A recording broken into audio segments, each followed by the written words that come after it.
jërë ngeen jëf Hissène Habré mi faatu démb la mboolem yéen kay ñu xëyndool xëy di ñu tàggee ubbi l'Observateur moom jiital Tchad la woon journal bi nee nañu démb ci la faatu ci hôpital principal bu Ndakaaru fa la faatoo ci juróom-ñaar fukkeetam ak juróom-ñeent coronavirus bi moo ko yóbbu journal bi jële ci ne combat bu mujj bi mu doon xeex diggam ak coronavirus bi da ko mujj ñàkk kilifa yi jiite kaso yi ci réew mi di direction administration pénitentiaire di leeral ci xët mu njëkk la mandaane feebaru covid-19 bi ko yóbbu moom Hissène Habré feebar ba dalewu ko ci biir kaso bi ministre de la justice garde des sceaux di maître Malick Sall dolli ca di leeral ne ay fan ci ginnaaw Fatim Raymond Habré di jabari ndéem si yàlla Hissène Habré moo leen ne woon Hissène dafa feebar ba tax mu ñaanoon leen ngir ñu may ko mu yóbbu ko entré ji ko ci clinique privée boo xam ne moom soxna si moo ko tànnalan boppam ministre de la justice di maître Malick Sall ne malheureusement ca clinique boobee mu entré woon fa la jëlee corona bi source waa nañu clinique ba clinique Cap la nekkee ca boori kasob Cap Manuel ba ñu ko tëye woon bi ko wopp ji dalee ci lañ ko jëlee évacué ko hôpital principal bu Ndakaaru service réanimation foofee fa la faatoo la Sénégal bind ne ki ñu tudde woon l'homme fort de N'Djamena covid-19 bi yóbbu na ko Le Quotidien ne ko xeexkat dëgg la corona bi yóbbu Vox Populi feelu ko ba bind ci xëtam mu njëkk ne nit ku xeex àddunaam yépp a jeexal démb ci la faatu fii ci Ndakaaru jabaram di Fatim Raymond Habré yéenekaay bi nañu bi mu déggee kilifa yu réewum Tchad ñu ne mën nañoo yóbbu Hissène Habré ci réew mu suul ko waaye fa la ñu yem kenn du ko defali hommage kenn du ko delloo njukkal ci la defee ab communiqué tontu leen ne leen doy na sëkk ñun famille Habré laaju ñu leen dara teyit soxlawuñu seen dara Hissène Sénégal gi la faatoo fi la ñu koy suul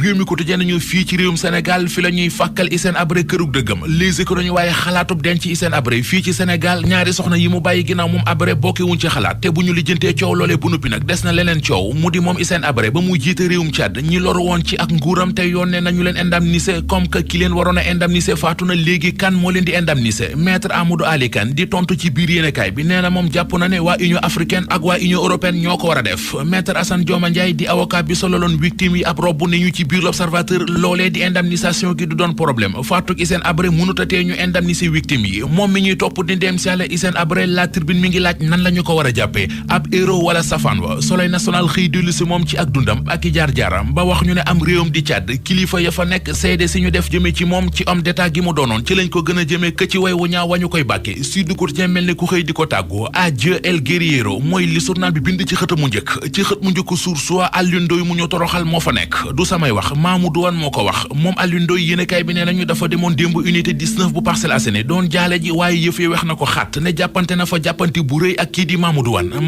ne ñu ci yéenekaay bi Alioune Ndoye dafa jàpp ne fu ko neex mën na faa dem te du yëglu man nag mayetuma ko mooy tegub tànkam Parcelles Assainies te du yëglu te maa ngi interpellé Aminata Mbengue Ndiaye ngir mu arrêté Alioune Ndoye ci Les Échos ba tey moom Mamadou Wane ma nga fa yàq musiba ak mbelengaan kii di Alioune Ndoye nee na Alioune Ndoye fuuy na Alioune Ndoye yëg na boppam Alioune Ndoye respecté wul doomu aadama Les Échos nañu waaye loolee mu wax yëpp moom Mamadou Wane ndaw ñiy jàppal tànk parti socialiste di jeunesse socialiste weddi nañu ko ba xamle ne li xew démb ca Parcelles Assainies Serigne Mbaye Thiam ak Amadou Ba ñoo nekk ci ginnaaw loolee nañu dellu gannaaw dellu ci l'Observateur ubbil yéenekaay bi xale bu jigéen bii di Dieyna Baldé di ki fi accusé woon Diop Iseg mbiram viol ba yoon am ci yoon moom xale bu jigéen boobee yéenekaay bi nee nañu tuddati nañu ko ci leneen coow lu na xaw a demee ba tax na ma nga ñu garde à vue waa division spéciale cybersécurité ñoo ko tëye rappeur bii di Bril Fight For di Djibril Mbaye Fall moo ko porté plainte libération nañu tuumay sàcc téléphone jàmbur jël ca loo ca warut a jël bu noppi di menacé ne da nga koy siiwal loolee la ñu koy toppe moo ko frère am ba tax na ñoom ñaar ñëpp ñoo nga ñu garde à vue police